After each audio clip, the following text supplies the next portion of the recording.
So, not sports related, but do you guys see that the Magic is racist? The like Magic. Magic. Magic itself. itself. No, Magic the card Magic game. as a whole. All Magic. Magic the card. It is deceitful. So I mean, card game like Rummy? You cannot tell me. Well, that's true. You're not really hanging around nerds, I guess. But you ever go in a comic shop? There's Never red been cards and there's black cards. What? How is it? I'm not following you. You've never been. It's racist, okay? You know that. That's terrible. This show is brought to you by Loud and Opinionated.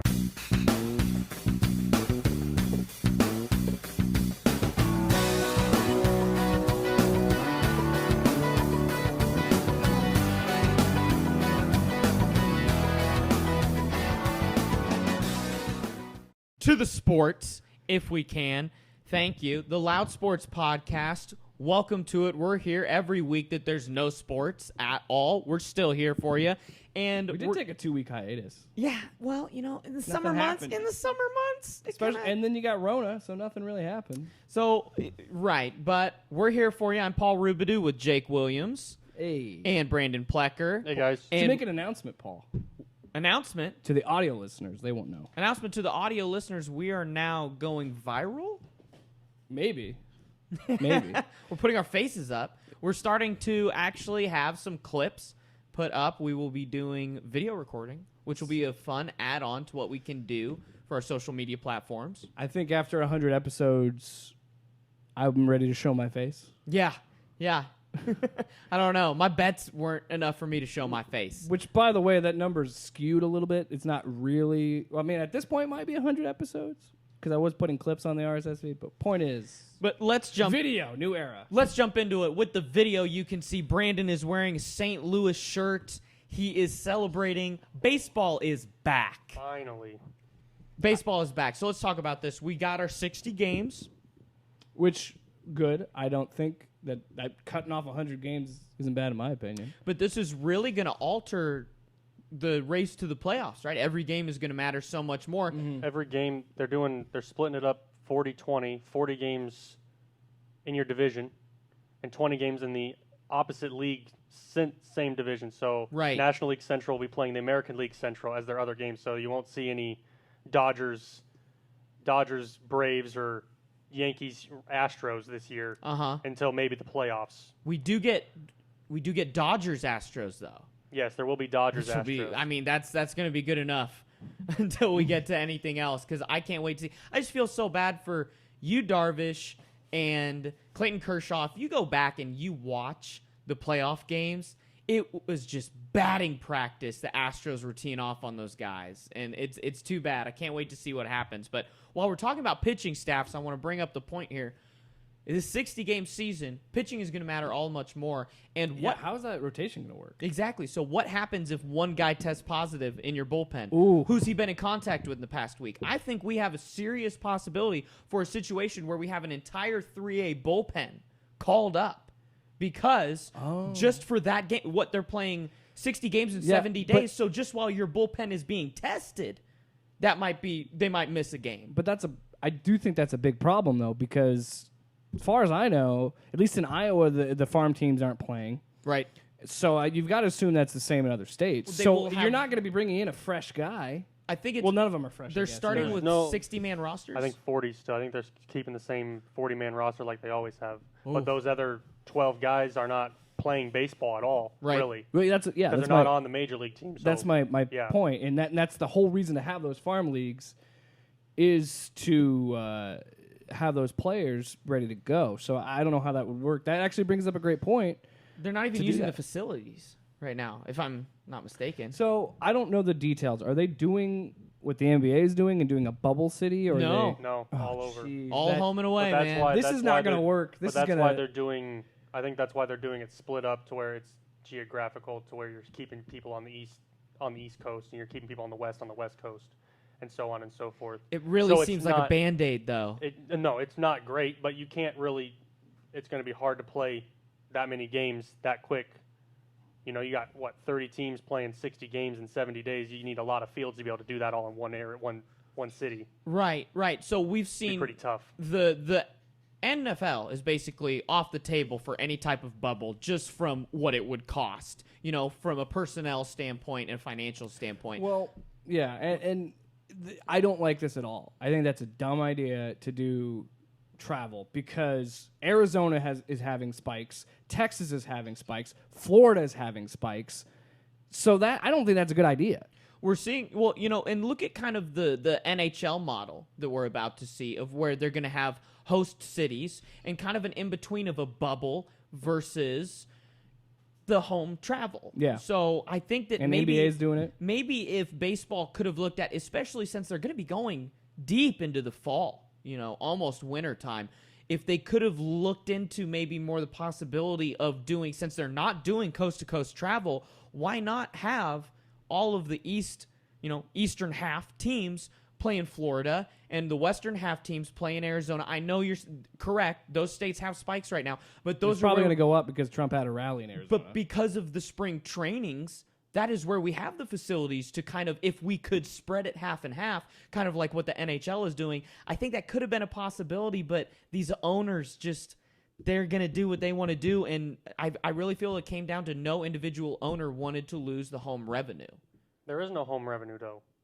There's no fans. Right. And so why aren't we looking for this type of scenario like what the NHL or the NBA are doing? It shows which leagues are progressive and which leagues are not. In the NFL's case, they don't have to be. People watch, they are a machine. But MLB is sliding backwards because they have the hubris of the NFL without the power of the NFL, where we see the NHL, MLB, or NHL and NBA moving in a more streamlined manner. Yeah, I am getting it to the point where I am very optimistic and I really want football to happen. I want these sports to come back, but I am faltering in my faith in this, and I've said this in the past few weeks because, just now, the Tampa Bay Lightning were able to go back in their facilities. They had, I can't remember the number, but they had quite a few players on their team get COVID, and there's always going to be those issues. Now, I think NBA is doing it the way that I only think it's going to work is doing that bubble city, having everybody in that one thing, constantly testing. I think that's the only way to work. Traveling right now, I don't know. They have private planes. They have, it's not like they're going to be traveling through airports. Well, with regular civilian, right? They're going to be strict. They're going to have to stay in one area and they can't leave and all that stuff. But it's not that they're never going to be in contact with anybody else, but they're definitely not going to be flying on your regular 400-man plane. Nobody is right now. Well, yeah. Have you seen pictures of people in planes that can spread out because there's only 5 people in the whole jet? Wearing masks and all spread out. It's a weird time to be alive. Right. So another weird thing about this MLB season, Brandon, is a Cardinals fan. Are you excited to get the DH? No, because we got rid of our DH. We still had our guy. I would love it more, but traded Jose Martinez over the year, and he was a huge defensive liability, but he could hit the hell out of the ball. So right, and so we're seeing, it is kind of another stopgap of kind of we're seeing a little experimentation in this season in baseball because they can kind of be a little lenient, and we're going to have DHs every game across the board. NL, AL. It's better for offense, which seems to be what they're looking for. Right, but kind of to the point we started with. Scoring is going to be so much different this year, so is it going to be as much of chicks dig the long ball, or is it going to be more of back to sacrifices and getting guys around the bases and getting those points on the board? Because, the Nationals, what were they? They were 8-16, to start the season. That's not going to get you into the playoffs this year. And that was when they won the pennant and the championship. Yeah, and I think that's the one thing that this has provided, and we've touched on that a little bit, is this is going to add a totally new element to the game, which actually we've talked for weeks about how this league's going to die if they don't figure out how to do a comeback. Now, it makes it the most interesting it's ever been since long gone summer. This is the most interested and invested I'll ever be in baseball because it is the 60-game season, because there's such more focus, and it's something I've been saying for years. You do not need 160 games in any sports league to figure out a champion. I don't even like 82 games with hockey and basketball. I don't like it. I think it's too much. Why do we have the NBA start in October and end in June? Are we really that bored? Money. No, it's all money. All three of those leagues you named are in a normal time, not COVID time.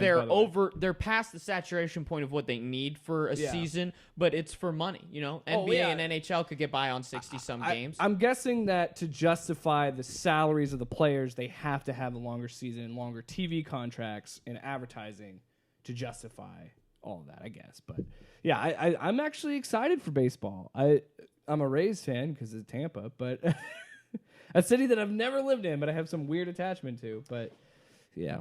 Okay, well, baseball is back. And from there to the bubble. Which, by the way, this is the most we've ever talked about baseball on this show, ever. Outside of the asterisk. Well, that's what 2020, this is the most, because of COVID, this is the most we've ever talked about the MLB. Right. From MLB to NBA, let's talk about the bubble, things going on this week. Inside the bubble, we will not have Avery Bradley. We will not have Davis Bertrands. We will not have Trevor Ariza for some very different reasons. So for Ariza, he is in litigation for parental divorce custody. Assume, yeah. Right, yeah. And he had a scheduled month of the child in his care, his son in his care, in the summer because that's when the NBA is over. Right. They had this planned. And so he's saying, my family's got to come before this. Sorry, Portland. And we'll talk about who's going to be the most impactful here between him and Avery Bradley not being there. But it is going to be a loss to Portland. But there is no chance that you'll ever hear me say he made the wrong decision here. Yeah. I don't think anybody would ever disagree with that. Mm-hmm. And your family and your health should always come first. For Avery Bradley, similar and different. He also has a young son that is the reason behind him not going to Orlando. But this one is his son has issues overcoming respiratory problems.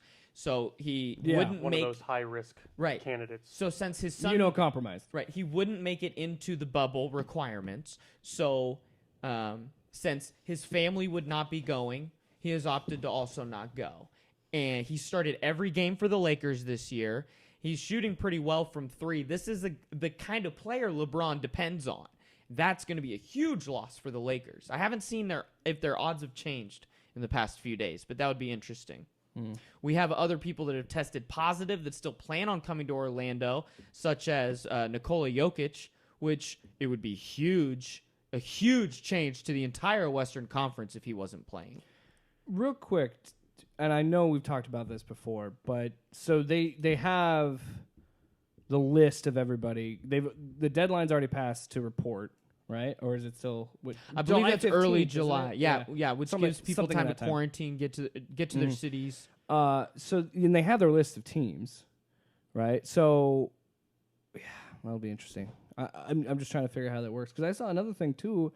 About free agency, about DeMarcus Cousins, where he was still trying to figure out what he wanted to do. And how is that free agency going to work in the bubble? If the free agency has to be taken care of, I believe, before you get to the bubble. Yeah, but Cousins wouldn't be able to because he's under contract, so he can't change teams.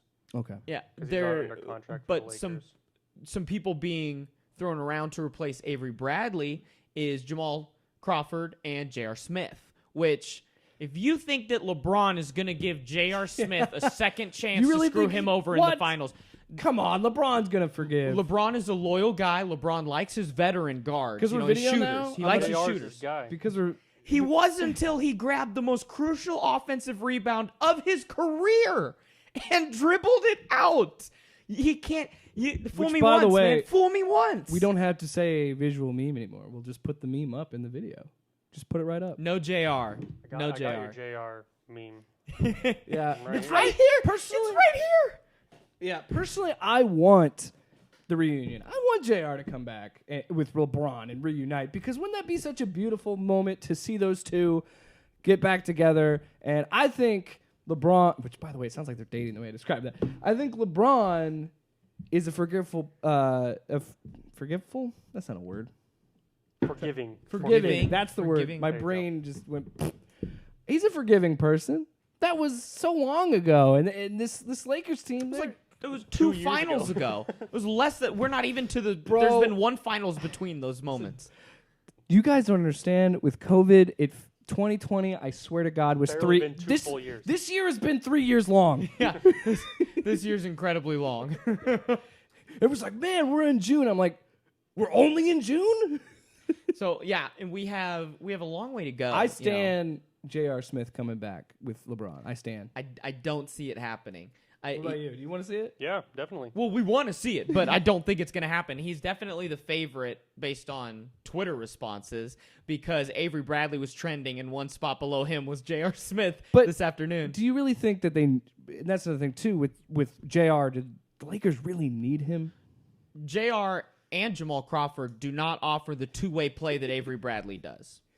You can get that out of Danny Green on the team, but you're replacing a 3-and-D guy with two hot streak scorers, which doesn't really help you on the other side of the court when you need your other guy to pick up Westbrook. Because when you're guarding Westbrook and Harden, it's going to be a real loss without Avery Bradley. So I know we've talked about it before, but we're going to adjust it a little bit with the Avery Bradley news. Do you guys still think that the Lakers have? Because I know you didn't. Brandon and I were saying it's going to be one of the LA teams. I still think it's going to be the Lakers that are going to get to the finals. Do you think they're still going to get to they have a solid chance of getting there? Oh, yeah. You still got LeBron James, just as good chance as anybody. Absolutely. And it's hard to argue that he didn't go to last year's, but he went to the 9 before that. 9 finals, and the one he missed is because he got hurt for 2 months or whatever. Right. And if we're going to be honest, if KD didn't go to the play for the Warriors, he might have at least 1 or 2 other rings, I feel like. Without Kyrie, it would have been a big difference still because that's who hit the shot against the Warriors. Kyrie made the shot. You're right. But I really feel this plays into my hand of already having bet on the Rockets to win the West that Avery Bradley, a guard defender, is now not going to be in Orlando at all for the Lakers. What part of James Harden and Russell Westbrook say to you definitively they're going to get to the finals? Nothing. Exactly. So why are you doing that? Why are you lying? One, good odds. 2, they can't do it, dude. They don't show up in the postseason. Where's the better backcourt? Doesn't matter. They can't stop AD. Yeah, no, I don't think PJ Tucker's going to get that done. They're not going to stop AD or LeBron or Kawhi or Montrezl Harrell or they're not going to stop any of these guys. I see them doing. They got to keep it as a running game. I see them doing what the Thunder did in 2016, where they get a 3-1 lead and blow it. Yeah, they already did that, right? When you have to the Warriors. When you have a nickname Bad Russ because you get so cold and you become so bad, I will never have confidence in you to be a champion ever. Just Western Conference champion. Just Western. Not even a conference champion. Allen Iverson made the finals with the same level of usage. They can make the finals. Allen Iverson didn't. You know they what? can make the finals. You name dropped him. You name dropped him. Hit We're me pulling with it. up. I mean, listen, we talking about practice. Practice. Not a game. Not a game. We talking about practice. Thank you, Allen. That news. We also have We know you listen. Buddy Hield has tested positive.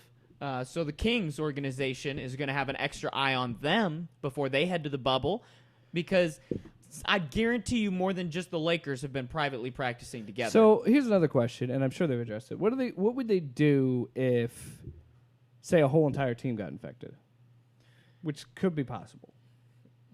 DQ?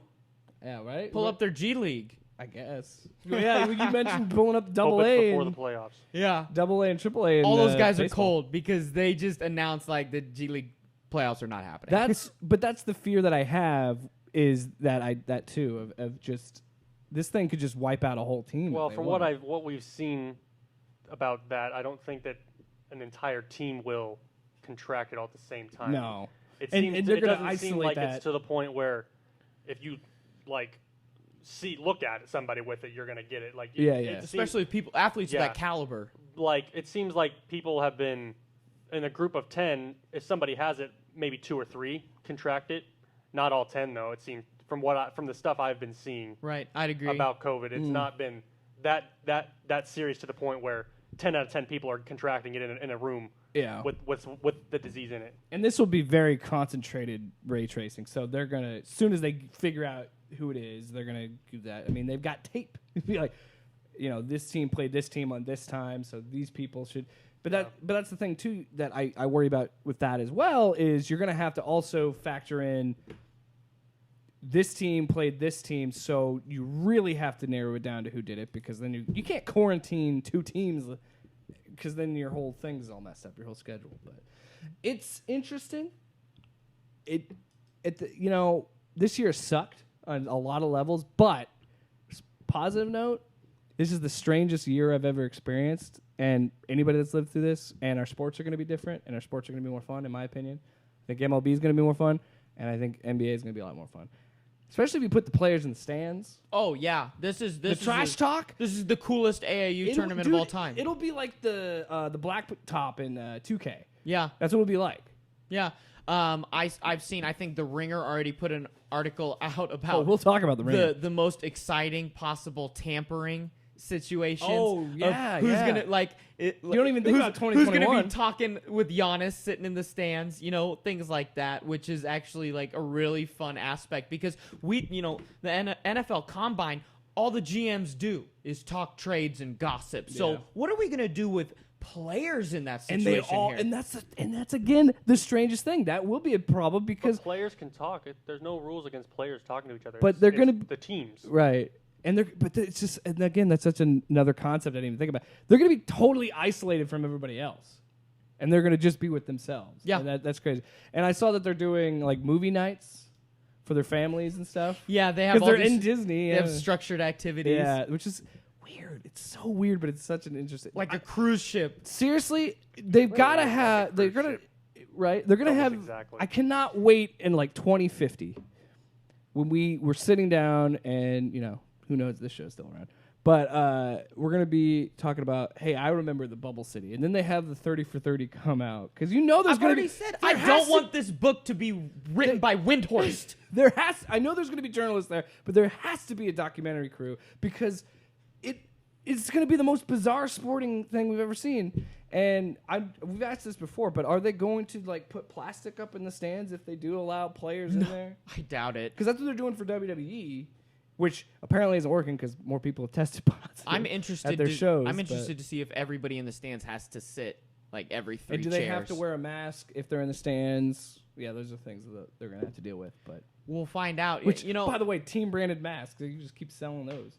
But then you see, that's a Laker talking to a Trailblazer. Speaking of masks, you can get a Loud Sports mask. tpublic.com. Loud Sports. They do Love it. I'm not kidding. That's real. Thank you, Jake. I might buy one. Our non-COVID NBA topics are going to be a little fun here. First off, we had LeBron welcoming Pat Mahomes into a voting rights group he's a part of, which if there's 2 athletes in the world, especially in America, that can basically get anything done. The faces of their leagues. When it's like the picture of those 2 arms clasping. It's LeBron James and Patrick Mahomes joined to erase racism. They could do it. I'm putting too much work on myself, but I'm going to put that meme in there. I'm going to get the template and put it in just for you. That's good. So to get that one out of the way, now it's time to really draw up a few rumors here and blow some people out of the water. So we have the Knicks reportedly going to interview Lakers assistant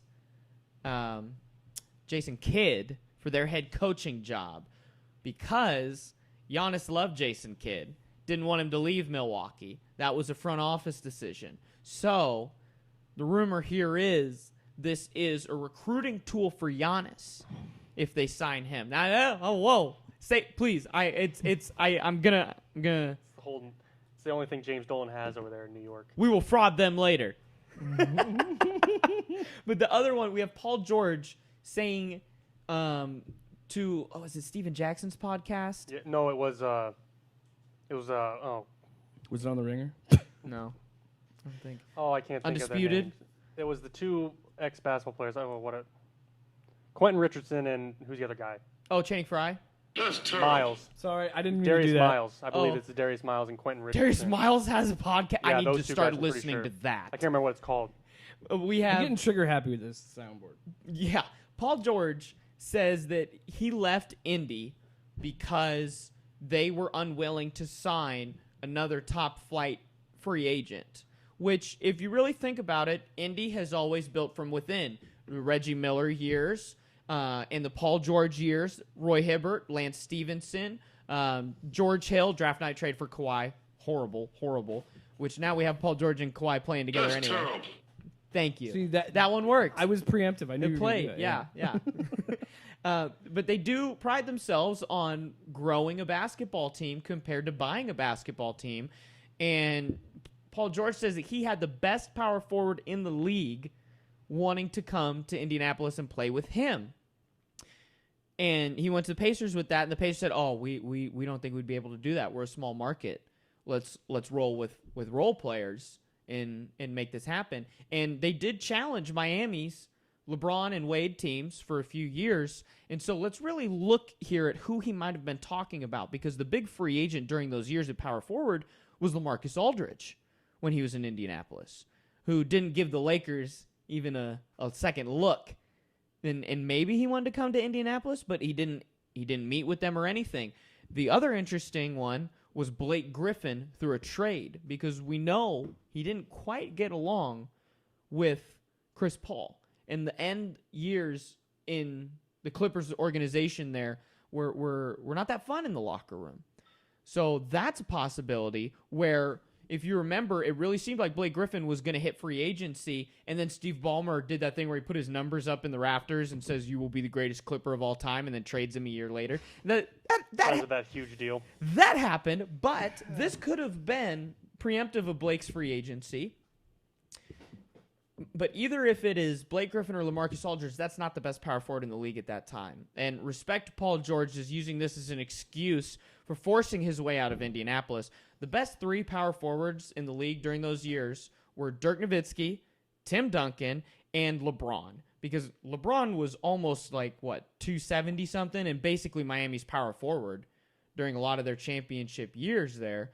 And while Blake Griffin might be more physically talented than two of those three guys that I just named, those three guys were each the best player on a championship-winning team during those years. So, Paul George, while you might think or tell yourself that was the best power forward in the league, I just listed three guys that were untouchable by their organization that were definitely better than whoever you were talking to. I mean, come on. You hate to see it. You hate to see it. I definitely see LA as probably the guy. I mean, he seems like the guy who would want to be in a small market like Indiana. Yeah. You know, he was in Portland. He loved Portland, and then he went down. to... Now he's in San Antonio, which is where he wanted to be once he left Portland. Well, he's from Texas. Yeah, so. and I get that, but he's definitely the kind of guy who wouldn't want to necessarily go to Dallas. I don't even know if he'd want to go to Dallas, right, or New York, or LA, or anywhere like that. Great point for the LaMarcus Aldridge, because he didn't want to look at LA. Right. He was looking at medium markets. Yeah, because he's kind of like Kawhi Leonard, who just you never hear a word out of him. Doesn't really need to say anything. Yeah. Right. LaMarcus Aldridge is a very understated superstar, and I think he has shown he's one of the best power forwards of the last 10, 12 years now, and so it really does show he's very understated. Yeah, with the unstoppable jump shot, just like Dirk. Yeah, he was the next guy to do that. Not really as much anymore, but so Paul George, you hate to see it on his judgment here. All right. For our next topic, we have NASCAR talk. Talk about another sport that never gets any play on this show. Are we gonna coin the phrase here, Jake? Newskate? I was gonna let you do it. Yeah. Yeah. You heard it here, folks. #Newskate. Newskate. Which I'm gonna be honest, don't use that because it comes off weird as I say it. Newskate, but anything with noose in the name just doesn't really flow. Yeah. It's not a thing. I feel bad for that knot because no other knot gets that level of scrutiny. Wow. The Windsor. Nobody talks about the Windsor knot. I guess I'm just not a sailboat guy to know all the knots. Windsor knot's a tie, by the way. I don't know knots. Clip-ons, bud. Square knot. Clip-ons, bud. I think one's like a monkey knot or something like that. Who knows? Back to the noose. Back to the news. I thought you said back to the news. We had on Sunday, after the rain delay, Bubba Watson's black crew member. Bubba Wallace. But thank you. I have been mixing that up all week. What did you say? Watson's the golfer. Oh. Yes, Bubba Watson is the golfer. Bubba Wallace, NASCAR's only full-time black driver. His crew member discovered this noose-fashioned rope attached to their garage stall door and reported it to NASCAR, not to Bubba. And then NASCAR went to Bubba, and then Bubba went back to his team. So it seems like everybody was very cautious about proceeding around Bubba and then immediately launched into the investigation here. And they involved the FBI because they said this was a hate crime as well as a death threat, leaving a noose, you know. And so Jimmy Johnson sent out a text that went through the group chats of drivers saying, I'm gonna stand with Bubba tomorrow, which led to the incredible procession. Oh man, that whole sequence, very meaningful, moving was moment. Awesome, yeah. Yeah. And thank goodness that it wasn't on the day, Sunday, where there was a plane flying over Talladega with a Confederate flag.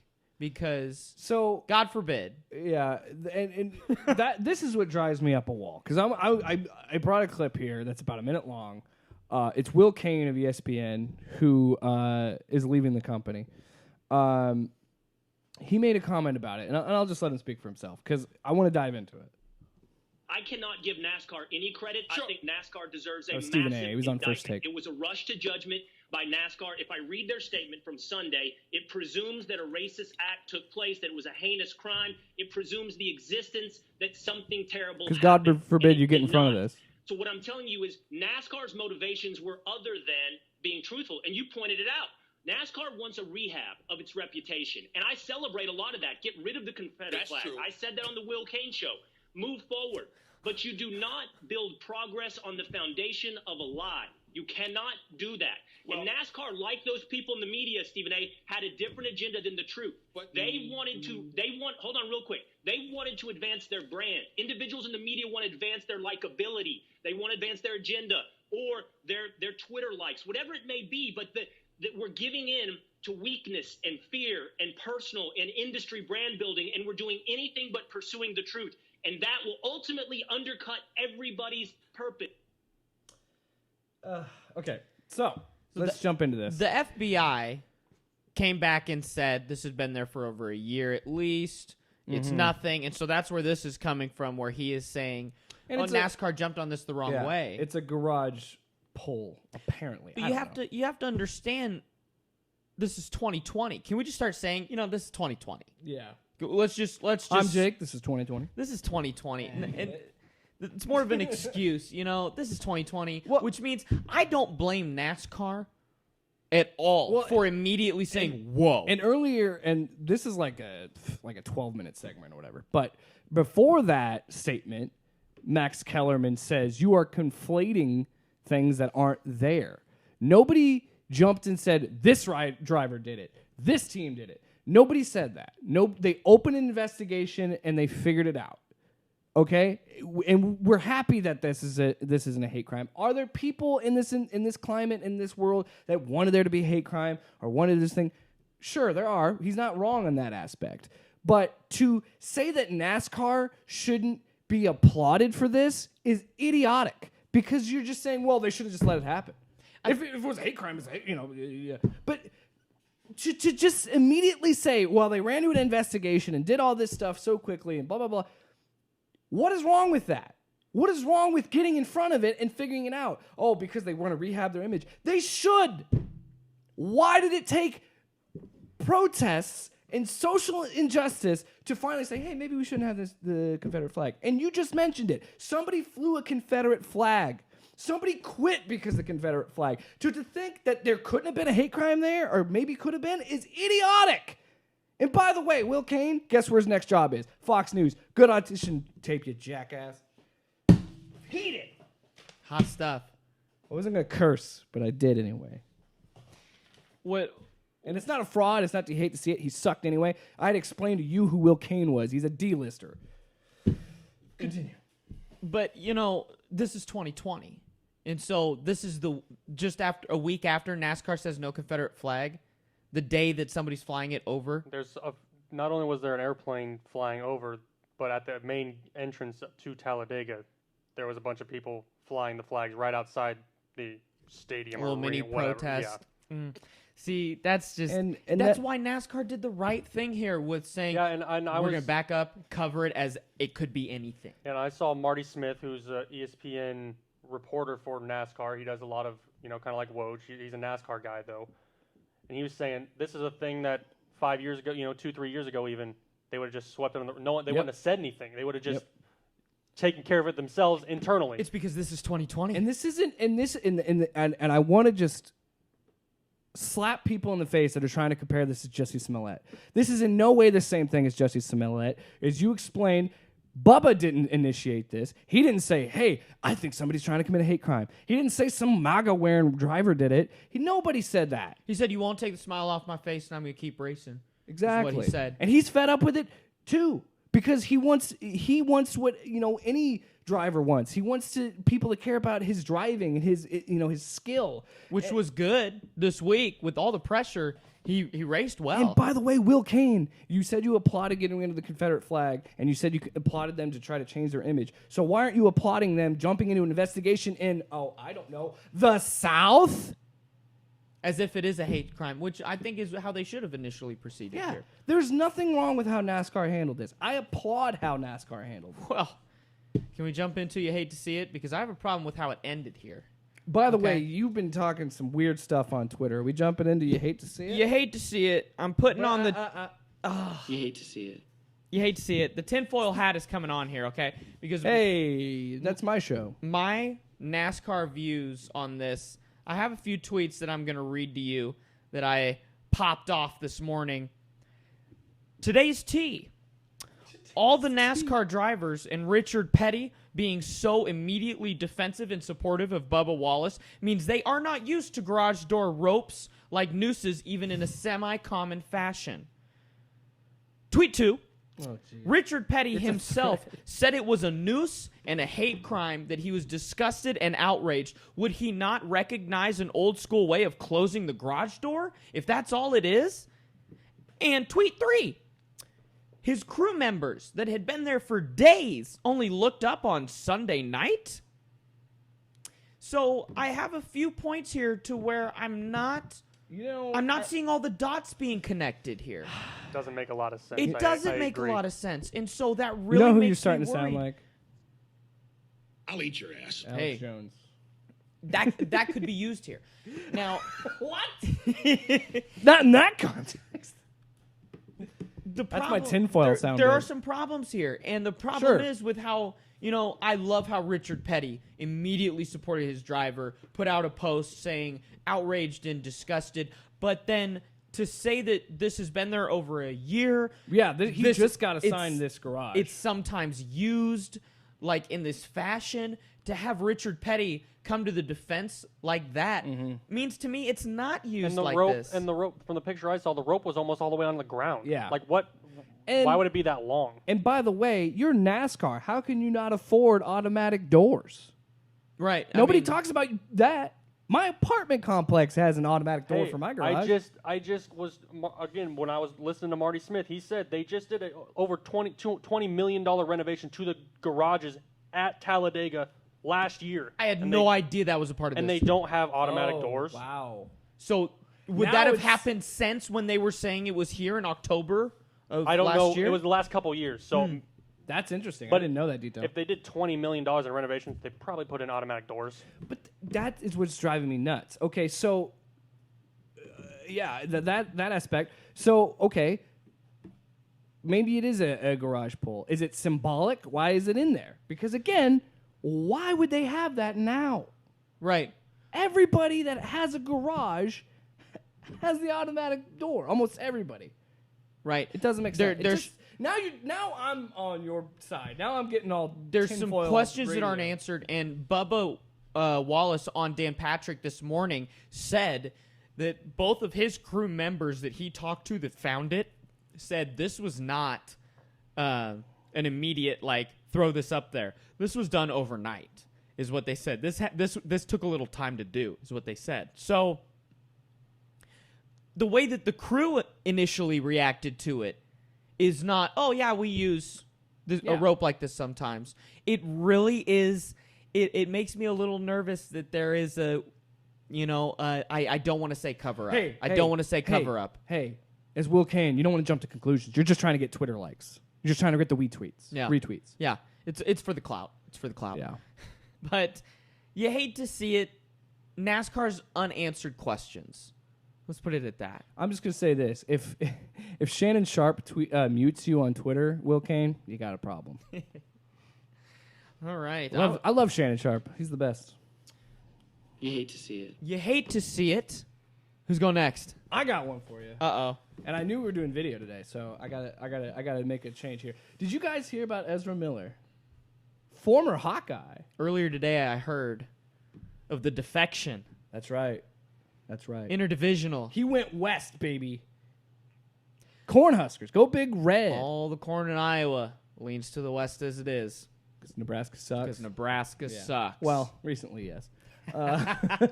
But this is, Ezra Miller, highly recruited, 4-star guy. Or 3-star, depending on your site. Depending, yeah. Went to Iowa, had an injury. We got to downplay him now. He left the state. Right. He's no good. Yeah, no. He Red-shirted anyway. Well, he got hurt, and red-shirted. And then he entered the transfer portal, kind of took a break from football for mental reasons, mental health. And now he's joined rival Husker. Well, is it really a rivalry? Joined Nebraska. And all I got to say is, you hate to see it. You hate to see it, especially because it's Iowa, who always has strong linemen, turns out good linemen. You hate to see it. Just little speculation here. All right. Was he really good enough to play at Iowa? Hot. Flaming hot. Burning. I have 2 questions to ask here. Sure. Well, one is an assumption, and first I'm going to ask: is he from Nebraska? No, he's from Western Iowa, though. Oh, okay. Well, pretty much. So he's from the disputed territory. Yeah. Okay. So because there's not even a lot of clones out there, man. I was gonna say the ag people out there are Huskers. It'd be more Iowa State people out there than once you get Iowa. west of Carroll. Yeah. Well, honestly, I don't know. Omaha, Council Bluffs. Disputed territory. Yeah, there's a lot of Hawkeye and Husker fans. So there's a legitimate rivalry there. That kind of feeds into my assumption here that he did take a break for mental reasons. He's going closer. He to got his home. head right, and he went to Nebraska. That's what happened. Well, he's going closer to home, which to me, this is not an on-field decision because he is leaving the school that is better for his development. He loved Iowa. I saw he made the most visits to a school for someone who was not signed. Wow. To Iowa of anyone in the history of Iowa football. This guy loved Iowa City. So this is an off-field reasons definitely switch because by the way, he's leaving where he could develop better to go closer to home. I'm not trying to downplay his mental health. I was just making a joke. Don't cancel me. I mean, we could have said mental health. He's going to Nebraska. Stop. And we're canceled. And we are canceled. Speaking of canceled. I had a point I was going to make, but I got sidetracked. It was, it's just nice once in a while. This is the first time this has happened for Nebraska because recently we're seeing a lot of Lincoln and Omaha kids go play for the Hawkeyes. So it was nice to see a Hawkeye guy come play for Nebraska. What? So to clarify, this is Nebraska's first win over Iowa in 5 years. Yes, it is. You got to take what you can get. Even if it's a 3-star lineman. You hate to see it. Oh, you hate to I see hope it. he just is friggin' Outland Trophy. Is that D-line? Center. Well, Remington's the center. Is it the Remington? Then it is. Which, then it is the which guess offensive what? lineman, yes. Who was the center that's named after Dave Remington? A Husker center. Can I actually have the paper back? That was so something from way back when? Moving on. You hate to see it. We don't even remember what year that was. Brandon, what do you got for us this week? You hate to see it. We kind of already talked about it. Back to baseball with the new rules of only playing divisional teams. Thanks for not jumping the shark because I saw that you had this listed later here. You hate to see that the Yankees and the Astros aren't going to play a regular season game this year. Man. I might have actually watched that. Although the Yankees are now under investigation for their own sign stealing stuff, so it's kind of coming back to the middle. I don't know It's what you want to say there, but Boston's already. man, you hate to see that we're not going to get the Yankees and the Astros. Oh man, unless they meet in the playoffs again. I guess you hate to see it. Hate to see You it. hate to see it. Two of the most hated teams in the MLB. You won't get to see it. Did you bring 2? I have a runner-up. I mean, I love it. Honorable I have mention. a runner-up. Honorable mention. Whoa. See it. Barstool I don't know, Big Ten. Did you guys see this? No, I did No, not. no, I don't religiously get on Barstool Big Ten. No, I don't watch it either. I mean, it's in this my isn't- Twitter feed. But Lucy Lowren, or Roden, whatever her name is, the girl who does the Big Ten Blitz, who did the video of the Big Ten football teams okay. that we watched. Oh, We talked about a month ago. Okay, She Big did- Ten TikTok girl. She did another video about Big Ten football, and she had all the schools, and she did her video, right, and it went huge on Twitter again. And then Barstool Big Ten takes the video, cuts out the first part, which was Iowa, and then posts the video, and then doesn't give her any credit. Doesn't give her. They just take the video and say, "Here we go, post it." Oh. And then all of Iowa's fans on Twitter come at them, and then they release the whole video and they give her credit. And you just hate to see them trying to take credit for this when it obviously wasn't them, and they blocked out the name. I mean, come on. You hate to see it. If the Just give the Twitter girl the credit. the Twitter mob It wasn't even her first video. If the Twitter mob forces you to credit someone, dude, just Right. quote tweet it. So It's right there on the quote tweet. Just quote tweet it. Let's cui bono here. Okay, we're gonna follow the money. Who benefits? Let's look at the power behind Barstool Big Ten. Is I'm gonna say the biggest player is a guy that went to Wisconsin, Big Cat. So we have that. Well, we and, have the Chicago people and El Presidente some is- Michigan guys. is a Michigan guy. basically run Barstool Big Ten. It is all either Michigan, Wisconsin, or pooping on everybody else. So the fact that the people that are behind Barstool Big Ten have a chip on their shoulder about the Hawkeyes does not surprise me in any way at all. Well, I don't know. Why? They're not really rivals of Michigan or Wisconsin. Oh, they'll take it to Oh. Wisconsin once Iowa, every. Wisconsin. Recently, Very well, years I would say recently. We say that, you know. They say nah, Michigan, Minnesota. Michigan hasn't had a lot of luck in Iowa City the last few times. Right. But thank you, Brandon. You hate to see it. Oh, you hate to see it. Runner up for me, Coach Doug's. Why would you leave a cushy job at the SEC of Tennessee and go to Toledo? He caught the build my own brand itch. Yeah. Didn't he already You do hate that? to see it. Right.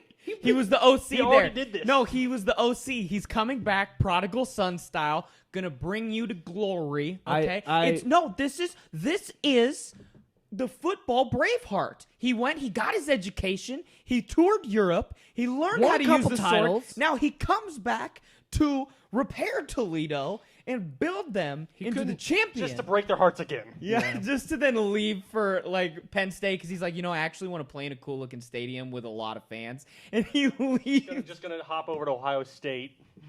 Yeah. You hate to see it. Thank you, Coach Doug's. You started with Idaho, huh? Yeah, I restarted one with Idaho. I like playing in the dome. Mine's broken. I need to find a new. I need to go to a place that won't charge me into oblivion to pick up NCAA 14. Because unfortunately, the used game market Check is a GameStop. seller's market. Check I'm GameStop. not giving them money. Frauds? GameStop. Yeah, well, always. Frauds, GameStop's return policy. But I'll go first here because I'll go and then we'll give it to Brandon because it seems like we're kind of similar here. But I have fraud of the week. God, the Knicks strategy at all things.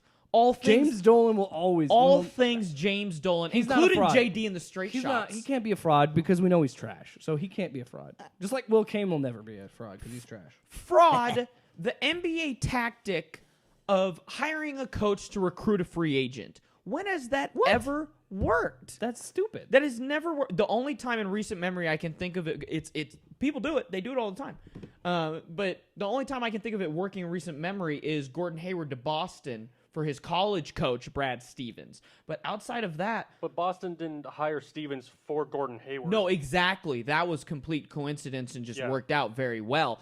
But man, why don't you just try to get a good coach to develop your young talent. If you would have said Jason Kidd, that is what he's good at. He did that in Milwaukee, but he couldn't win. But they cut him loose. Yeah, and then once they got their new guy, they started winning. So I think that might be market size of what they thought. Jason Kidd has hit his ceiling with what we can give him. Maybe, but it's the same team. They just got him a new coach. So with the Knicks, the money amount, if they can figure out how to actually get their stuff taken care of, from a drafting and getting good player standpoint, get Jason Kidd in there, they'd actually compete in the East in maybe 2 years or so. That could be a possibility. But fraud, trying to hire a coach to get a free agent. Hey, they struck out this summer. They're gonna try and hit another home run here next summer. Kevin Durant didn't even give them an interview to go across the city to Brooklyn. That should tell you where the Knicks are at. Fraud. Brandon, you got another NBA fraud? Yeah, my fraud this week is Jared Dudley. I mean, I don't even know why this guy's still in the league. The old man in the gym. Yeah, I mean, and this quote will make that quote come just up to the very forefront. He says, and I quote, "Not enough talk about soft tissue injuries with basically 2 weeks of full court 5-on-5 to prepare for 3-month potential season." Okay? So he's saying we need to be talking about the fact that we're only going to prepare for two weeks to play our season again. Like he's not a professional athlete who should have been training this entire time. Right. So let's read between the lines most here. Most of them have been training. Here's Pat Beverly, who's probably the greatest Twitter comeback person in the NBA right now. The dog with an AW. Again, basketball is a year-round sport. We don't want to hear that shit. Check. That's what Beverly responds back to him. Like, dude, you're getting paid to be ready to go. Right. Don't be saying that you should be worried about getting these little injuries because you haven't been working. That's your own problem. I guarantee you, any other NBA star has been working out. They knew the season was going to come back. The Lakers are secretly practicing together in a billionaire's private gym. You know Tom Brady's doing that too? Yeah, he's putting out pictures with Gronk and stuff. Getting in trouble for it. Yeah.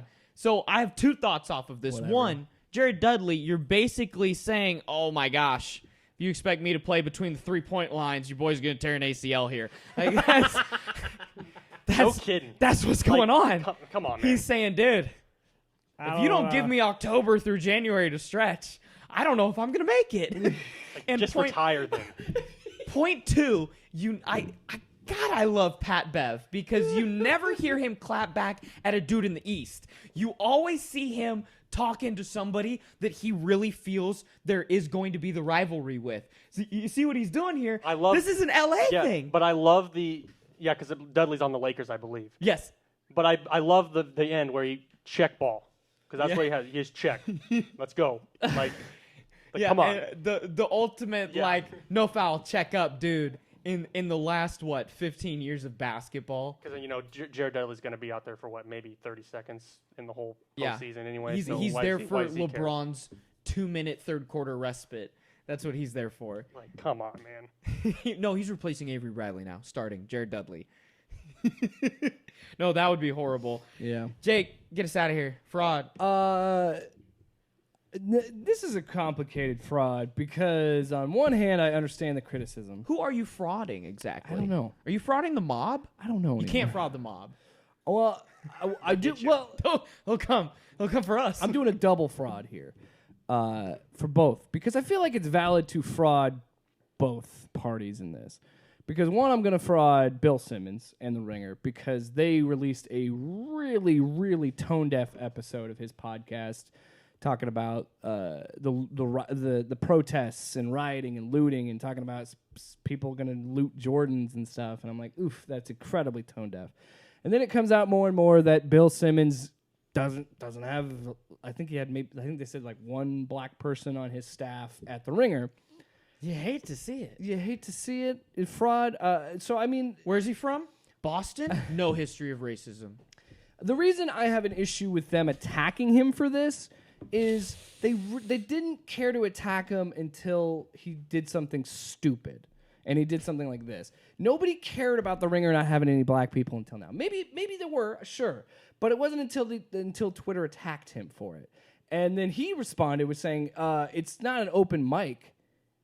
And then I was like, "Oh, buddy, that's tone deaf." I was gonna give you the benefit of the doubt And on some level, I kind of understand him in that aspect, because all of us hate the Rooney Rule. I hate the idea of just trying to hire somebody as a minority status, and there's affirmative action and there's all that stuff. But I do believe that you should get a job based on your merit, regardless of skin color. But to respond and just dig your heels in and say this isn't open mic, dude, it's the Ringer. Like, you made your living off of being a commentator with no experience besides you grew up going to games. He is a Boston white boy talking about basketball. But that's how he became famous. He is the open mic. He's the podfather. This industry that we are doing right now, sitting in this chair, would not be where it is without what Bill Simmons did. I mean, credit where credit is due. He was one of the first. That adds to his tone deafness, right? That the average man should be able to speak on things and make himself an expert on things. He wrote a book called The Book of Basketball with the finger of God from that painting, like spinning a ball. He had a failed HBO show. He did it all. But I don't know where to go with my fraud on this, because I was going to fraud the mob for attacking him, but now I want to fraud him for one, he should have thought, like, hey, when he recorded that, maybe, I don't know if they record it live or not. I don't listen to his show. But he should have said, hey, after that, maybe we should just scrap this and record a new episode, because we shouldn't put this out. Or, do that. Or when somebody says, it's not open mic, maybe he should have said, well, we should address that and we should look into that. But he could also say what I said, where we want to look at it as you should get a job based on your abilities, not on your skin color. Instead of saying, it's not open mic. Yeah, I don't know. Well, I'm going to say Bill Simmons, fraud. Okay.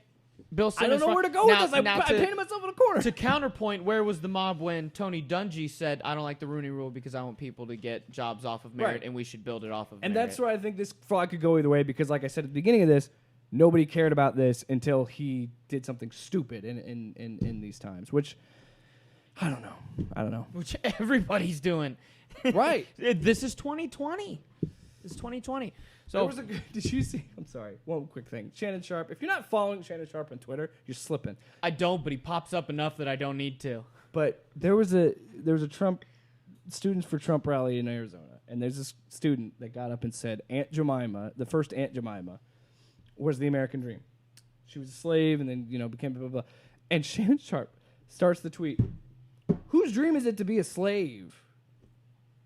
I think that could be the tweet. Random student, that is the tweet. That's all it was. That's it. Oh, my Random gosh. student, you're the real fraud, not Bill Simmons. Yeah, thank you. Thank you for pulling that. Saved it. Yeah. Student for Trump in Arizona that said being born a slave is the American dream. I get what she was going no at. Politics. I but understand. Being born a slave, I don't think is the American dream. The sentiment. That wasn't part of it.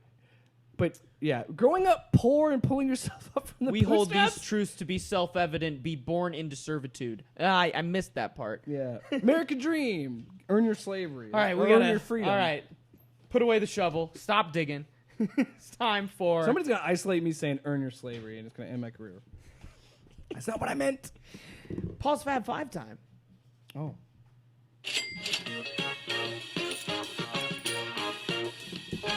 I'm not making a graphic. So this week we're going with more prop bets. I have 5 prop bets that I'm going to give you, which are, semi predictions at this point. 6 bets. I have my own. Oh, I love it. So I've been doing better on Premier League and La Liga soccer. I figured out I don't know anything betting off of the tip. So what I do That's what she said. is I live bet after halftime. And I'll be like, oh, yeah, that's going to be a tie. It's great. You win $4 off $2 bet, but it's free money, baby. You did say this last week. You're on Team DraftKings now, right? I am, yeah. Team DraftKings, Wild Rose Casino. Take care of it. It's a lot of fun. It really is. Makes me really enjoy UFC Fight Night. But this week, we are going with some predictions / props. Number 1, NASCAR ratings will be up over the next month. Bet on that. You sure? Ha! Are Are you going to help to that cause? Bet your house. Well, I'm not. I did last week. Yeah, Okay, on Monday I okay. was actually watching. If you're going to help, then that's okay. Yeah, I'm not going to help. I'm gonna be honest. I don't Take care. your word on it. I don't care about NASCAR. Prediction bet number 2. Josh Gordon is signed before Antonio Brown. Ooh. Oh, definitely. I like that one. Definitely. I like that one. Because Especially now, with the marijuana rule, he's Right. he's in like Flynn. Right. We heard he kind of spiraled out after a family death again, but it seems like he's pulled it together again. So the next one, watch Liverpool win within the next week. Liverpool is going to win the Premier League. Calling it. They're 2 points away. Okay. And the next two are pretty intertwined. Bet on the next baseball CBA to include the NLDH and runners on second in overtime. That's going to happen in baseball going forward. Extra innings. Don't say overtime. Extra innings. I'm just saying the baseball stands are going to come after us. Sometimes I catch myself saying points, not runs. It's the worst. You hate to see it. You hate. You hate to see it. Especially, our umpire over there is looking at me like, God, you Well, that's suck. what I'm saying. It's like we had to move recording the next few weeks. We had to move recording because he's an ump, and you're over here overtime. I'm like, ugh. I died a little inside. I'm not even a big baseball guy. I'm like, ugh. So those are prop bets for this week. Oh, extra prop bet. Because we're on video now, I can use this prop. Paul, as some of you may know, as you can tell by the background if you're watching the video, we record in my apartment. Paul, can you grab me that? Paul likes to have a you know, Hydration. I do enjoy hydration. my brain is not working at full capacity. When is it? And yes, he likes to hydrate because you talk a lot. You got to wet your whistle. But Paul leaves this in my apartment. I've almost claimed it myself. He's left it in my apartment. you don't want it, buddy. Oh yeah, you should see my water bottle.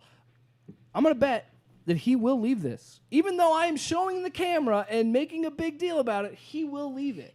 This happened last week. It will not happen this week. Fool me once in a row is kind of the rule I'm going off of right now. Buddy, I feel like this. Yeah, last week, did you do it again? When is the last time you've actually taken it home with you?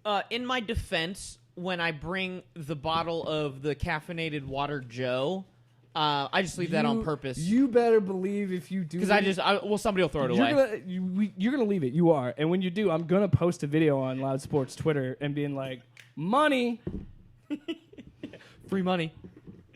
free real estate. All right, our NFL. It's your first time. It is. Yeah. Actually is, yes. Yeah, we're to the camera. We're expanding services, getting used to it all. So we have our NFL weekly roundup here. The number one topic outside of, we've kind of already touched on it a little bit. We'll get to some free agent receivers, but Dak Prescott takes the tag. What do you guys think? He gave in. He gave Yeah. in? Is that what you think? don't know. That's where we are Which one on the was it? Was it- negotiations? The tag was what, 30 mil? 31 Oh, and change, God. I think. How is he gonna feed his family? He already had money, man. No, Yeah. I'm sorry. Yeah. I fell off the Dak train when he made the idiotic comment that he can't raise his family on $50 million. Are you kidding me? Who is your family? That's agent speak. You got to be able to discern agent speak. I make do with my shoestring budget. You can too. And we got to remember That is that a shoestring budget. we were only talking about his Cowboys contract, whereas the quarterback of the Cowboys, he has an incredible profitability factor off the field when it comes to local and national endorsements. We've seen him on commercials, and I can only imagine how many billboards he's on in the North Texas area for car dealerships. Yeah. Things like that. I guarantee you, Dak's doing fine, but hey, I'm always about players getting money. I am too, but I just feel like, to me, Dak is not worth more than a franchise tag, in my opinion. He's not a top 5 quarterback, yeah. which is his current pay for this year, but where is he? He is serviceable as a quarterback, but last year showed to me that he is not a franchise quarterback. And I feel like them getting Dalton was a sign to him as well. Like, we're probably going to, even though they tagged him, I I don't think they're going to stick with him. I don't think Dak is worth the headache and the money. You don't think they're going to stick with him after this year? Who are they going to get instead? I think Kellen Moore is really going to dial it up. Jerry Jones is an idiot. And just grab CeeDee Lamb. That's true. They did just get CeeDee Lamb, but they also had Amari Cooper. Maybe and they someone had better than Dak that would go to Dallas. And they I think it was the right choice to pay Zeke over Dak, in my opinion, because he is more valuable. Because I feel like Dak is a dime a dozen quarterback, and I feel like Zeke is a once in a lifetime talent. But they never use him. Yeah, I think Zeke. I agree with paying Zeke from the aspect of his age, his production, and the line that they have. Give me 4 years of this guy, and then say have a good one. I am willing to admit if they get to the playoffs, if they get to the NFC Championship, even maybe the first round play. Well, they did against the Seahawks. They've gone to divisional with Dak. Right. They won last if year. he is able to get them over the hump and get them to an NFC Championship or even the Super Bowl, let's get super crazy with it. If he is, which isn't that crazy because the Cowboys look like they'll be good.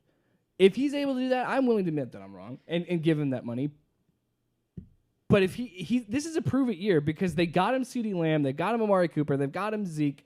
If he can't win with that and he puts another performance like he did last year, I mean they lost to the Jets of all teams, by the way. If he puts that performance, I'm totally okay with this tag. Here's where I'm going to disagree with you on this. I view Dak as the tier of quarterback. He is probably we've said before, I like the term game manager because to me it means a safe guy that does his job and doesn't make mistakes. I put Kirk Cousins and Dak in the category of game manager. I was going to name Kirk Cousins, Jimmy Garoppolo, and Dak Prescott, with Dak being the best out of those three. Oh, yeah, of those three, sure, yeah. Because the level above game manager is the guy that can go out and take Lamar you down Jack, the final drive. Russell Wilson, guys that can do different stuff. But Dak can take you down the field and win a game. Oh, yeah. Absolutely he can. He controls the offense. He commands the huddle. I'm a fan of Dak as a franchise quarterback. I think they should pay him, and maybe they are with this franchise tag. They're going to pay him a lot, and so that comes to another year of not paying him and Zeke on long-term contracts together. This could be benefit to the Cowboys. I will say this. I think this will be a different year because of Mike McCarthy. I think if Mike McCarthy and Kellen Moore can cook something up with Dak, and I think it's very plausible. I will admit to being wrong. I just don't think last year. I'm not getting. You're right. I think I'm being a little too hard on him because what he was able to do his rookie year in relief of Tony Romo was impressive. I think, and I think that I knew of him in Mississippi State, but he was never someone that because he got stomped out on the beach in a viral video. Yeah, that's how I knew about it. No, I think we will learn a lot about what Jerry Jones and the Cowboys think about Dak on what happens with Jamal Adams, who's our next topic. Yeah, let's run it from Cowboys to Cowboy talk I'm willing to give him the benefit of that. So to the video of a guy, I haven't seen the video, but I've heard the audio of him trying to run down Jamal Charles in traffic in Texas, where Jamal's from, saying, "Hey, you coming to Dallas?" And you hear back, "I'm trying, bro." So I'm sick of this. All right. They're Twitter journalists. No, I'm sick of Dallas and Jamal Adams because it's a will they, won't they? Because they were teasing at the trade deadline last year that they were going to go after Adams, and the Jets were teasing we'll put up Adams for this, and nothing happened. So you sign him or you don't, Dallas. You kiss him. It's the season finale. You kiss him right on the lips and you sign him. That's the thing. Jamal Adams is going to be worth a lot of money. King's salary. King's ransom. I mean, when we did our episode of the best players, defensive backs, we all said Jamal Adams. This guy, not only will he be the highest paid defensive back, but he's probably going to be right behind Aaron Donald, and guys like that, J.J. Watt's salaries. Yeah. Right. In terms of all defensive players. Also, another thing about Jamal Adams, the reason he wants to leave is he hates Adam Gase. Yeah, I saw that too, that he hasn't gotten along with Gase. And, the real factor here is especially in the NFL, when a player has made the demand, when have they not gotten what they wanted? I mean, sometimes the holdout ends, with Melvin Gordon. Did Le'Veon get what he wanted? Le'Veon the Jets. Yes, he got his money. he got the his money, money, yeah. and he went to a big city, and I think Le'Veon's happy with the decisions he made. Melvin Gordon is maybe the exception here, but with the trade point of it, and let's go from contract holdout to trades. When have we not seen that guy get shipped out? Because their value drops by the week, before the season starts. So based on the teams that he's listed, I don't see him getting into Baltimore because it's just I think God would step in. And be like, just like the Chris Paul to the Lakers. Can't have all this talent. Yeah, right. 2010. Well, okay. Hey, I will always defend the NBA owned the Pelicans at that point. The NBA was the Pelicans GM. So whether it was behind the scenes no, okay, I'm gonna call it legal and ethical. Legal and ethical within their bounds. They did not jump into a trade between two teams. They were technically running one of the teams. Back to this. If he goes to Dallas, their secondary is the Chiefs of the NFC, right? Because he is a Matthew type player where you can line him up at linebacker, he can guard a guy one-on-one, or he can drop into safety coverage, and the quarterback, he can do basically anything you want. So they would be incredibly more dangerous from a defensive standpoint because their linebackers are great if they stay healthy. Lose Byron Jones as well, their best corner. Right. And their defensive line is... they just paid Lawrence, so their pass rush is solid. You put another guy on the back end of that, it could make them even more dangerous. No, I'm not saying that it's a bad move. I think it's a good move. It's a good move for 1 year, but they're not going to be able to keep doing this. It's going to cost too much money. That's where I'm at. Right. You just paid Amari. You just paid DeMarcus Lawrence, 2 years ago? You just paid Zeke 2 years ago. You got Tyron Smith getting all this money. You got Zach Martin, I'm sure is making a lot of money as well. You can't, and then Jamal Adams, you add that to the list, and Dak? That's too much money. There's a hard cap in the NFL. You can't be spending all this money on 6 players. Absolutely. And when you have stalwarts all over the field like the Cowboys do on both sides of Jalen the ball Smith right is going to now. need money. Oh, Van Der Esch is going to need money at some point. Oh, and that's the guy who's going to get paid on the Cowboys defense next is the Wolf Hunter. Like those guys are going to get money. Whether it's in Dallas or not, it doesn't matter. They're going to get their money. The betting odds for Jamal Adams, top team is the Texans. I liked the Texans and the Titans. Those were my 2 favorite teams to go get him. Oh, him and Bird? Oh, I don't know, man. Nobody is throwing the deep ball on them. I think he's going to end up in Dallas. I do. You do? I do. Just because of the teasing of last season and then all this stuff now, I think he would probably want to go and play for the Cowboys because he's from Dallas. I think that would play a factor in it. I don't know the cap space for the Cowboys because, he's going to be a big price tag, but I don't know. I could see him ending up with the Cowboys. Was it you who texted the Packers in your little pipe dream? No, that was Brandon. No, I never said the Brandon Packers. No, said he said it wouldn't. he said went Josh Josh Gordon to the Gordon Packers. to the Packers. Okay, but you definitely said Adams to the Packers. You both. No way. Both. No I'm going way. to pull it up. I'm bringing the receipts. Find my receipts. Speaking of because receipts, you have while one. you're looking that up, I will say that I tweeted to Netflix and at Last Chance U last fall saying, when are we going to get a JUCO basketball show? My bad. You're right. You said who overpays for Adams. Yeah. He Somebody's said gonna he said overpay. Gordon to the Packers. Somebody's going to overpay for Adams. But we're getting Last Chance U basketball, guys, which, as someone that has been around the inner workings and kind of behind the scenes of a JUCO basketball program, it's going to be incredible. Yeah, it'll be awesome.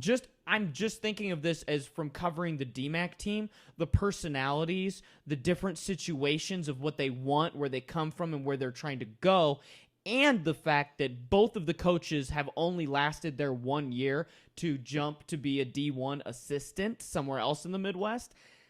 And DMAC would be perfect for this. I was going to say Indian Hills would probably be maybe even better. Indian Hills, because they are the higher division. Yeah, they do get higher talent. They're big time in JUCO. They are. Yeah. DMAC went to the national tournament, but you're right. DMAC is in Division II JUCO, where Indian Hills is Division I JUCO. So are they not doing? It's basketball or is it Football spinoff? is ending. Oh, that's lame. We have the season final correct? season of Last Chance U football dropping end of July. Ugh. Yes. Why not do both? Why not have both? Why not have a football one and a basketball one? I Come think, on, Netflix. I think in 2 years we will be saying I like the basketball one more because there's 12 people per team. You can really dive into the personalities a little more, and you think about it. In the football one, they follow like 4 or 5 players. Like there's like obviously the main characters of the season. Right, but what if you can give each person a little more time and follow them and get their backstories? You can see a lot more people in a basketball practice as well. And basketball is more intimate, and it's be much more up close and personal. If it's basketball. You're not in a helmet, and so.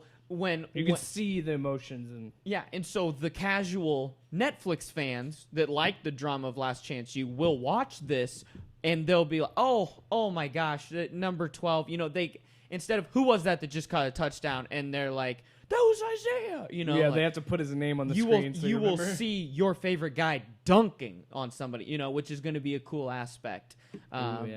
It's going to be a lot of fun. I can't wait for Last Chance U basketball. Is it coming this year or next year? They are filming this fall. They are following. Oh, so it'll be 2021. 2021, I think. Yeah. They're always a year behind. It'll come out next summer because they will be filming. I mean, JUCO Jamboree. Most teams start their season with an exhibition tournament in JUCO in October, so they'll be jumping right into it there. I'm surprised you haven't made like a JUCO spinoff podcast of Loud Sports. I should, man. JUCO. I just pitched you a good idea. You're welcome. Yeah, I will say JUCO basketball it is a lot of fun to follow. I know. If you're in an area you're always very excited about it, and you tweet about it. Well, it's really cool. I'm actually getting now we're off the rails. Yeah, but bring it back. But to point out how if you follow JUCO basketball, it can really hit home, be close to home, and be really cool. I'm waiting to find out if I can go to Iowa State basketball this winter, because there are 2 separate games where a former DMAC player that I interviewed and covered will be playing at Hilton against Iowa State, and I would love to be there and just say, congratulations, bro. I'm so happy for where you're at. To those people, which you really feel that when you're around it, and you'll really feel that watching it for these guys, because then what happens when we see them in March Madness? Think about that ratings for that game. That guy was on Last Chance U. He was a star. Yeah, and now he's playing for Seton Hall. And I feel like the basketball players probably have a better opportunity to make it than the football players. Because it seems like any football player I've seen on Last Chance U, I have not. They've gone to major universities, but they've never been starters. Right. Off the top of my head, Jimmy Butler and Dennis Rodman came from community college to the NBA. I mean, obviously there's a lot of others. And it goes back to the basketball being more intimate. You're going to know those players. You're going to have more of an attachment to them. So. Right. Yeah.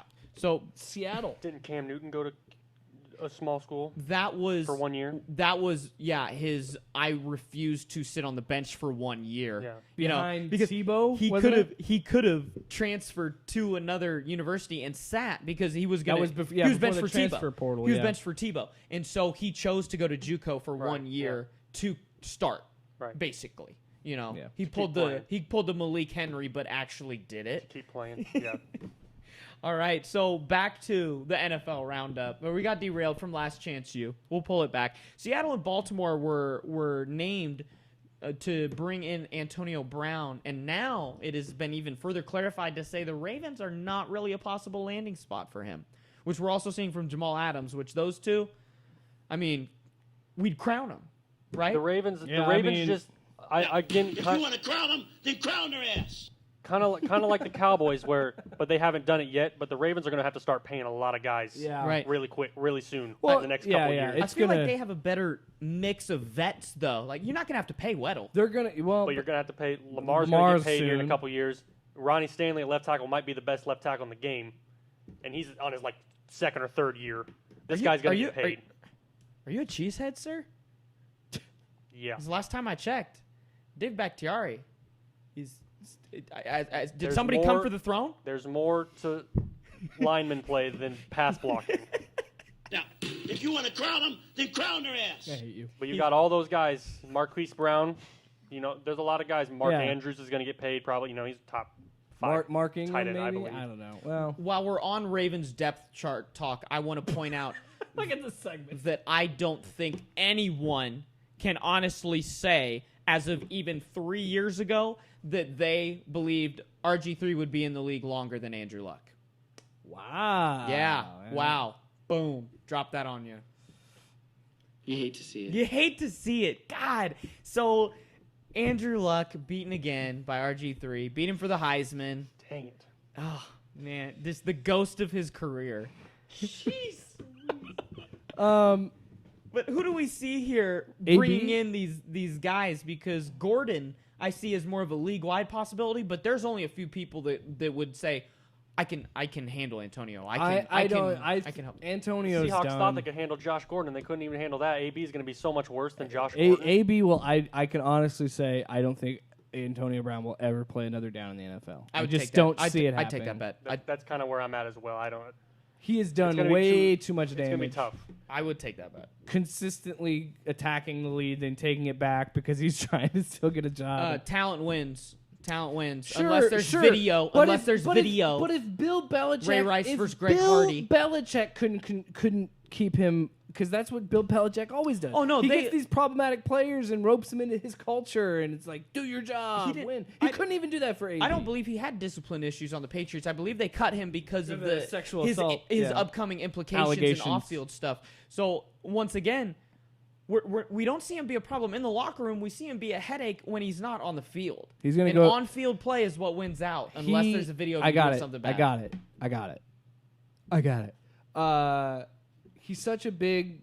He whined so much. It was such a big crybaby. He should play for the New Orleans Saints because they're nothing but crybabies. I thought you were gonna say the LFL.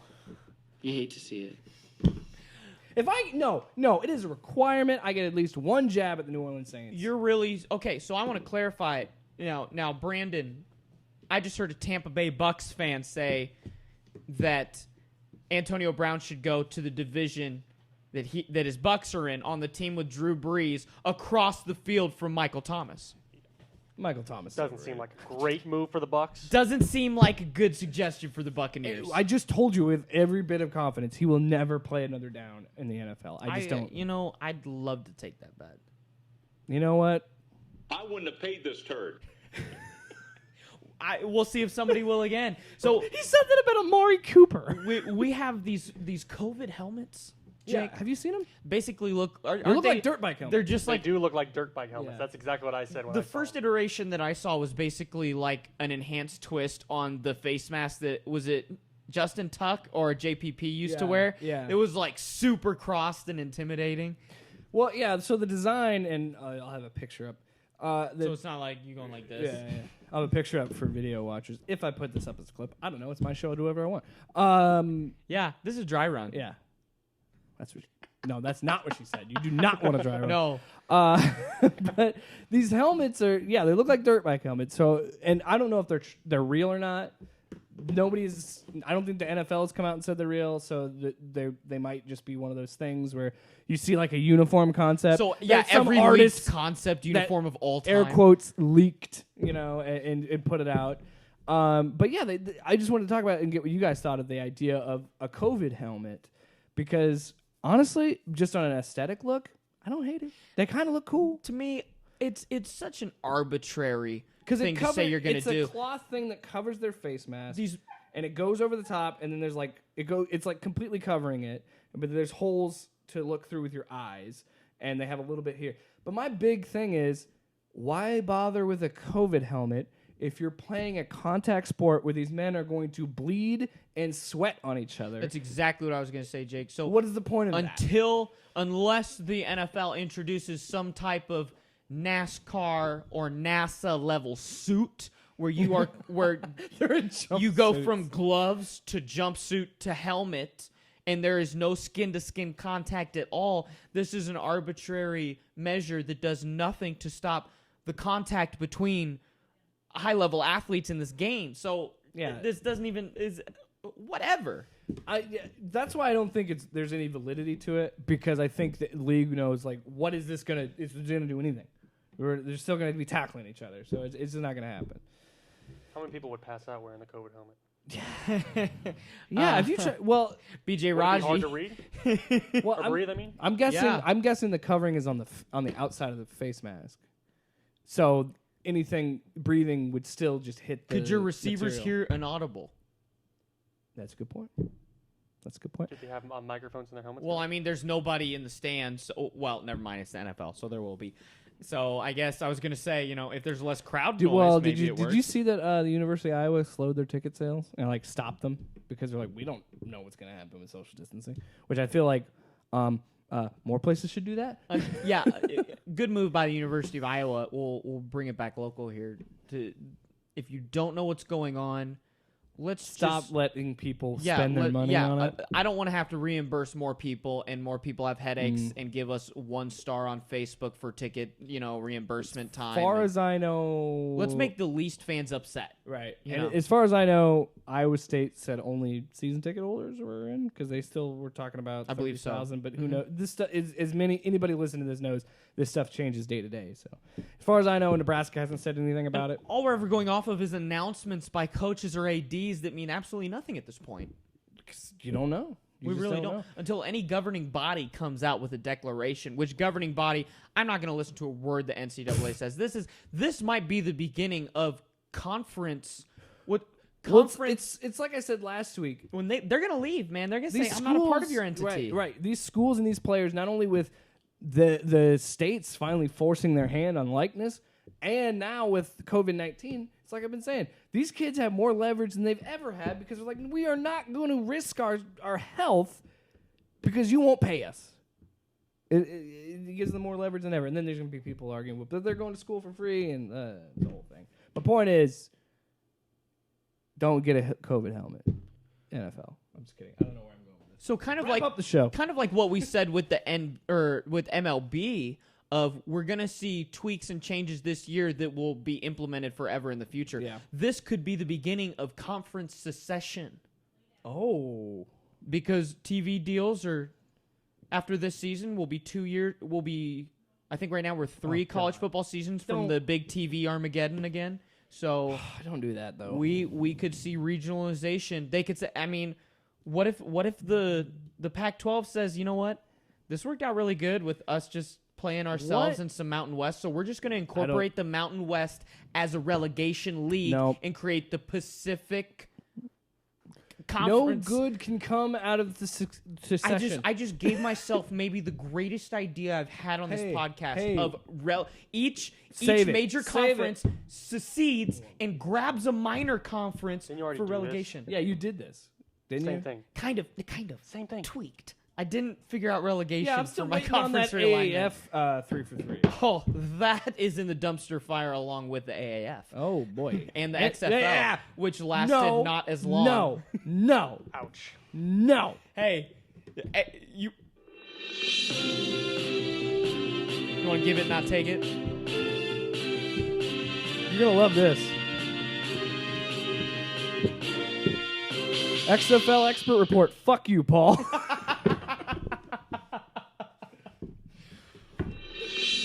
Oh, we're playing it again. I'm going to use this as the outro. On that, we're going to call it tonight. There we go. That was thank you for maybe the final XFL expert report from the grave of the XFL. Though. The league may be dead, but you can still be a hipster. All right. Well, this was the Loud Sports Podcast. We got a lot of soccer to watch this weekend, some other stuff. I'm not watching Getting closer and closer week by week to real sports. We're 2 episodes from baseball players reporting. We are getting there, guys. I'm surprised how fast that was. MLS starts the 8th. I will keep watching La Liga. I think that's the first sport back in America. Is it the end of July is when NBA is coming back? Correct. NBA is the 30th. Baseball's the 24th. NHL hasn't decided the date I think yet. they're going to be around the same time as NBA. End of July is what I've seen. And then right after that, that's going to lead us right into preseason. We're about to hit a sports flood like we've never had in our lives, and I'm pretty excited for it. One more quick thing. I know we're trying to wrap up the show. One more quick thing. I should have mentioned this. Honorable mention. Or here's a 3-for-3. NFL, just merge the Chargers and the Rams. Let's stop pretending that we're not trying to do that. Yeah, no, go tell Stan Kroenke that. Merge the teams, then expand to a separate city. Because you're doing Hard Knocks of the LA teams. The LA teams' colors and uniforms look the same. Just admit it. They're the same team and move on. I can't believe you opened this at the very end, this can of worms. I We got to know. save it. We got to save it. All right. Thank you guys for watching our video and listening to the Loud Sports Podcast. Find us online at Loud Sports Pod on Twitter and Instagram, Loud Sports Podcast on Facebook. I'm Paul Rubidoux for Jake Williams. Buy a shirt. And Brandon Plecker. This was the